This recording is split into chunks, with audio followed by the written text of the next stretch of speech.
this edition of Life Focus, the seedy world of the sex industry. I mean, sometimes I would make $1,000 a night. Many using drugs to hide the scars of a painful lifestyle. So I had to be high and do it sober. It's quick money that comes with a price. To sit on someone's lap as they degrade you and make you feel like you were worth that for a $20 bill. But now, a new movement. There are many dancers that do believe in the Lord. Of people reaching out to give these women hope. I think the church could be that liberator to help them get out. I feel that God has called me to stand up for them. Saved from the sex industry on this edition of Life Focus.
Hello and welcome to Life Focus. I'm Dan Meyer. There are millions of women working in the sex industry. More often than not, these women are prisoners of their own bad choices or situations. You're about to meet former strippers who will tell us what life is really like in the dark, seedy world of the sex industry. What is it like, night after night, to take off your clothes for money? And why do some women do it? Why do they stay? It's a story that has been rarely told until now. Mona Hanine reports. I'm not rich. I still have to supplement my income. During the day, Heather Veach works at a hair salon. Just random girls, and they'll just be walking around and they're going to have... But at night, she works in the sex industry. It's called JC's Girls, or JC's Girls, Girls, Girls. I picked it because I wanted something that if you heard it, or if a stripper heard it, she would know, I think that might be for me. She wants to relate to strippers because she knows firsthand the life they lead. It's a very damaging job to a woman. It hurts her. These are women that have more insecurities now than they ever did, because they've been judged from head to toe by people. On a typical night, Heather and her partner, Lori Albee, go to local strip clubs to pray with the women who work there. They begin by asking for a private dance. Then I said, I want to pay you for your time, but I don't want you to dance for me. And I just let her know. I said, we're here tonight because we want you girls to know that there's people out there who care about you. More importantly, there's a God who loves you, and there is nothing you have ever done that He would not forgive you for. Heather says that most women working in this industry are afraid of those on the outside. They're so afraid that we're going to judge them, that we're going to treat them like they're trash. Hey, how are you? These women dedicate one night a month to this task. They believe this is where they'll find people that need help. We would ask them if we could pray for them, and amazingly, they almost always say yes. After visiting strip clubs, the JC team debriefs to discuss their experiences. My girl was, she was cool, but she was like more shocked. I see girls that are just like me. I see a girl that is like me because I was in that industry for 4 years. So I absolutely know how she feels when she's dancing for a man, and I can look at her face and I can know what she's thinking. Heather Veach became a stripper in 1995 when she was 21. The path leading there was a slow, steady decline that started as a child. And at 14, I was walking to school one day. This guy pulls up. He has a really cool car. He seems really cool. Naively, she got into the car and was raped. Heather felt worthless after the attack, and it showed in her behavior. Later, at 16, she was raped again. And I just was very, very promiscuous from that point on. I mean, just very promiscuous. When she was 17, Heather eventually became pregnant.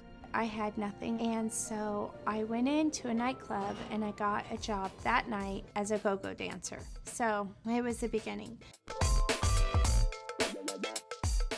Heather started out by working in a bikini bar. The money was quick and easy. Gradually, she made the move into other arenas in the adult world.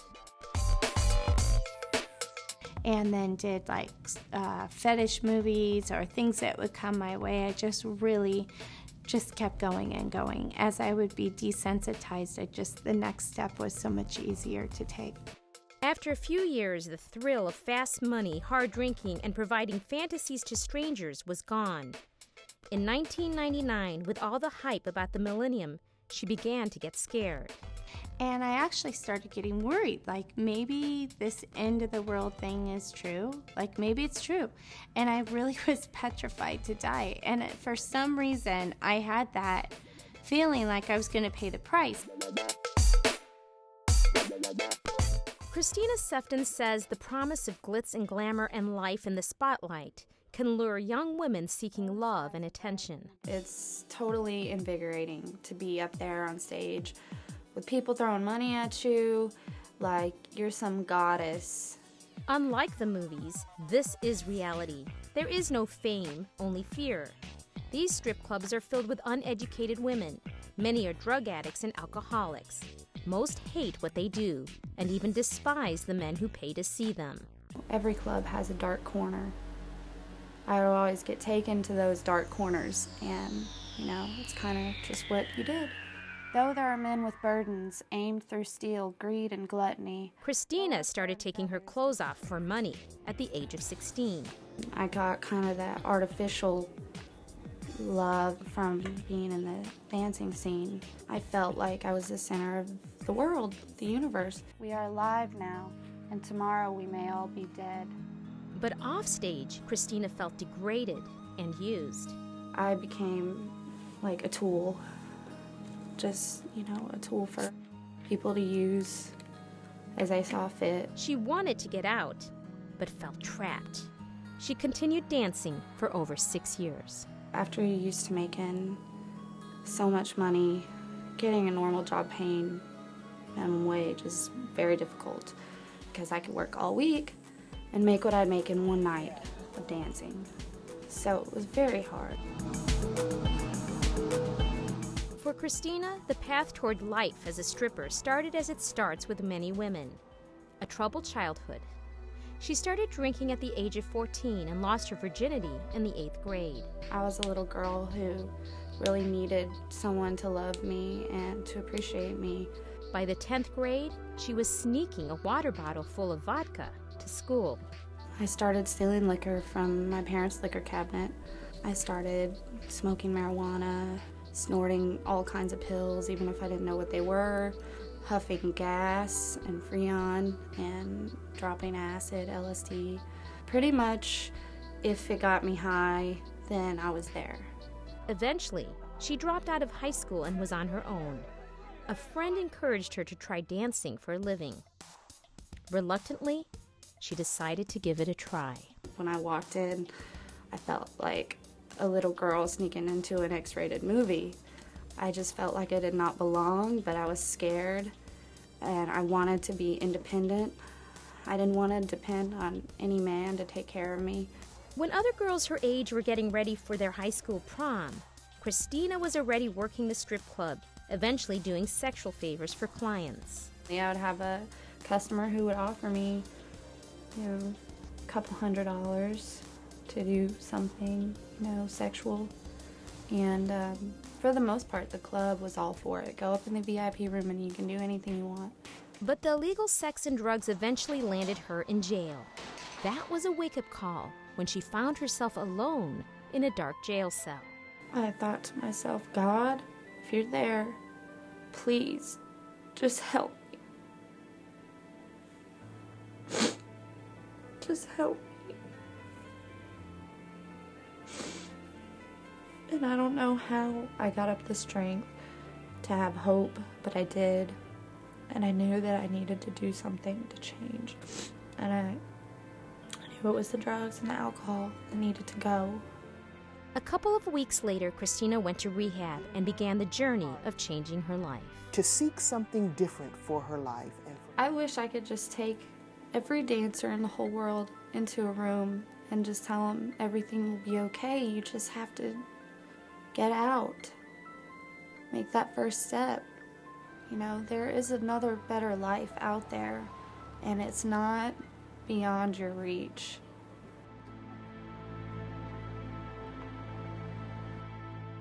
Working in the adult entertainment industry leads to a dangerous, demeaning life. Many women get into the business out of necessity, but soon find that they're trapped in a life that they cannot escape. Although these women can make a decent wage, most strippers are unable to provide for their families. What they need is new friends, new life. That's the name of a Dallas-based organization that helps women of the night every day. And I know that it seems glamorous, the money and the cars. You know, of course you're going to see all the good stuff. They don't tell you the bad stuff about it. Leanne Riley was a single mother, at one point working 4 jobs, but couldn't make ends meet. And we were living in my truck for a while, and then I ended up in a homeless shelter downtown. She felt she had few options to raise her oldest son. And that's when a friend of mine told me how much money I could make working in the clubs. So that's what I did to get out of the shelter. Within a week, she had enough money to get herself an apartment. I and just intended really, you know, to make some quick cash, get out of the shelter, get back on my feet, maybe stay in the business a couple years and put myself through school and then get out. But it didn't happen that way. Leanne continued to work as a stripper for 10 years. When she first started at the age of 20, Leanne had her whole life ahead of her. But slowly she found herself trapped by the lifestyle. At first it was great. It was like a big party all the time. You know, I got to meet people and they treated me like I was the greatest thing on earth. And I just thought that was the best job in the world. Then the reality of what she was doing began to sink in. And the longer she stayed in, the more her life felt degrading and demeaning. I ended up becoming addicted to alcohol. Couldn't make it through the night, you know, sober. Couldn't go up on stage sober. She began to unravel as the pressure of pleasing men for money began to take its toll. I tried to kill myself like 3 or 4 times. It's so degrading. I had no hope. I really had no hope. I didn't feel like I had anything to live for. One night, after taking 3 bottles of pills, Leanne was waiting to die. As she laid there, she remembers praying. I prayed. And I told him that I knew I was going to go to hell, and I was okay with that. Because that's what I deserved. Her sister-in-law found Leanne and rushed her to the hospital. She woke up 2 days later. The doctor said if in 5 more minutes I would have been dead, that they would have never been able to save me. But her brush with death was not enough to get Leanne out. Instead, her life went from bad to worse. I went back to the only thing I knew. After that, I was really determined to do as much drugs and drink, and that's really when I really pretty much became a call girl. How much did you charge for that? It's not glamorous in the end. In the end, you have lost your soul. You end up hating men, distrusting them. Leanne eventually lost custody of her twins and the respect of her older son. I was a horrible mother.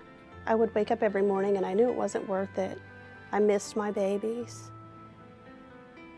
but I just couldn't get out. I didn't know how. There are a lot of women who would like to get out of the oldest profession, but they don't have the means to do it. New Friends, New Life is a safe haven and a fresh start for women who work in the sex industry. They have to self-medicate to keep up the work they're doing because it's so degrading.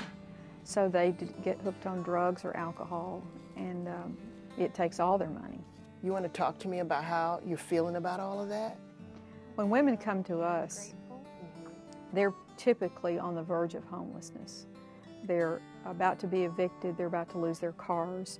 In many cases, they've either lost their children or they're about to lose their children. Women like Leanne come here often when they've reached rock bottom and have no place to go. They are where they are, usually not out of choice.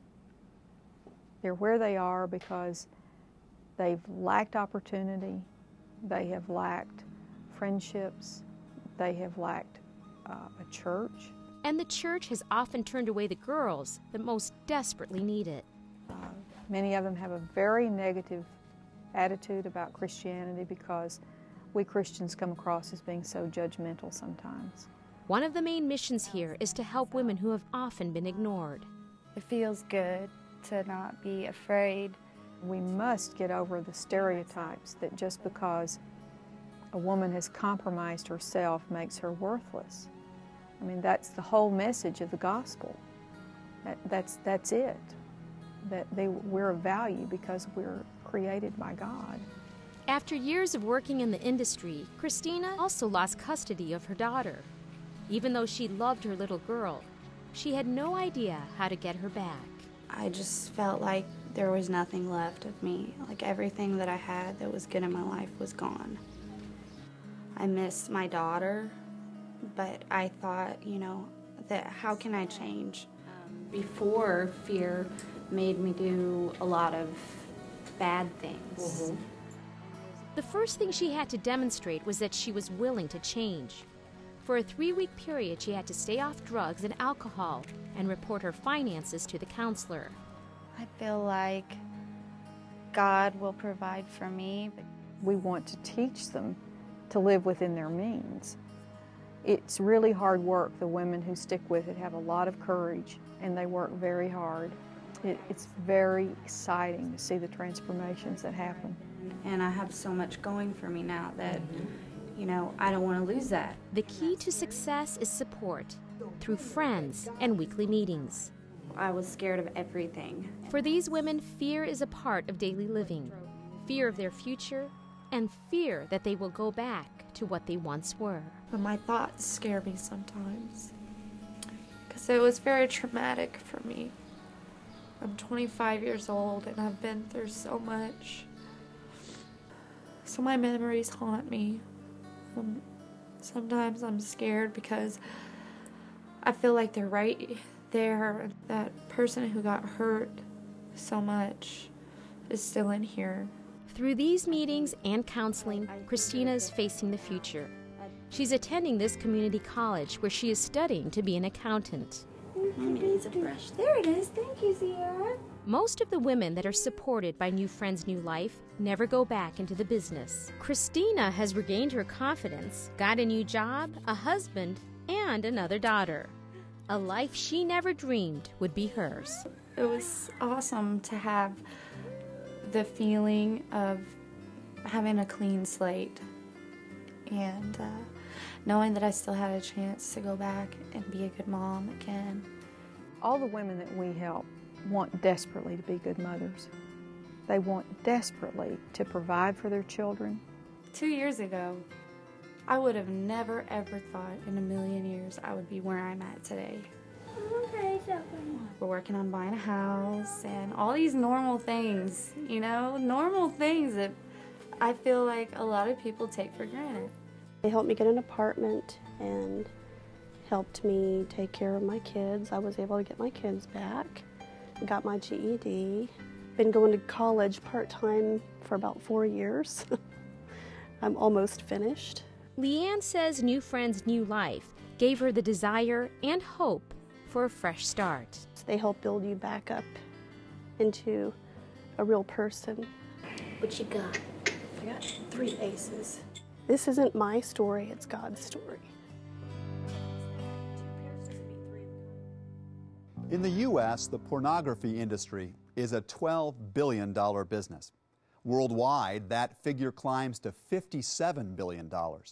So in addition to reaching out to strippers, the JC's Girls team has expanded its mission to hit the largest grossing entertainment industry in North America. Mona Henine concludes our report. Heather Veach will never forget the day she first walked out of a strip club and into a church. I put my foot on the carpet and tears were just pouring down my face. And ever since then, I've just totally been on fire for Christ. Have you ever heard of teased? Now her main mission is to help others see a group of people who have for so long been invisible. I feel that God has called me to stand up for them and remind Christian people that they exist. Our goal is to go in and show the love of God to these girls. That's it. So Heather and her team have expanded JC's Girls to reach out to women and men in the porn industry. What happens is, I think just because we're blonde and we're girls, men, when we're there, instantly assume we're porn stars. And so we can't just ignore them. So we came up with a good idea for the guys. Trick or treat! Trick or treat! We had these little cards, and on one side it said 3 for the price of 1. And when you flipped them over, it would say, with God, you can have the Father, the Son, and the Holy Spirit, all for the one price Christ paid for you on the cross. And so we'll give them a little sticker that says, I've just been booby-trapped by JC's Girls, Girls, Girls. And it's hilarious. They love it. Hanging out at porn conventions is an idea backed by Sandals Church of Riverside, California. The series is going to end each week with an invitation. Reverend Matt Brown gave the idea his blessing. People think, well, we shouldn't go. We shouldn't be at Vegas. We shouldn't be at a strip show. I shouldn't be hanging out with strippers. And I disagree. I think that I should be. His approach has drawn some criticism, but Reverend Brown says he's just doing his job. We probably have 10 to 15 strippers in our church that, they take off their clothes on Saturday night, and Sunday morning, here they are in my church service, and I care for them, and I love them, and I want them to know that God loves them. Heather says it's an approach that would have helped her when she was working the clubs. I was treated very poorly in church. I was judged. I was talked about, rumored about, all of that. Through it all, Heather knows there's a purpose for every pain she's felt and everything she's been through. She says she's been called to this ministry to help other women out. I really feel that God has called me to be that person, to walk into a church, hold my head up, and not be ashamed that my God came and died for them too. Because those people can't do it. They can't do it for themselves. So somebody has to do it.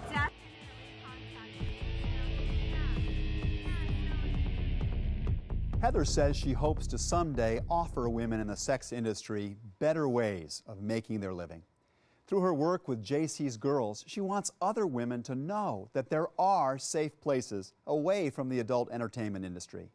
She also hopes that churches would reach out, offering a non-judgmental hand for women who need help. That's all for today's Life Focus. I'm Dan Meyer. Thanks for watching. There'd be many, many times a girl would be on stage and it would be a very beautiful girl and the tip rail would fill up, another girl comes up, every man would walk away. And here she is, a woman taking all of her clothes off, and every man walks away because she's not perfect enough for them. So it's a very rough job, and I think not just what we think of it, but the inner workings of the club. It's a very damaging job to a woman. More information about this program can be found online at www.lifefocus.tv. The title of today's program is on the screen.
More information about this program or other Life Focus episodes can be found online at www.lifefocus.tv.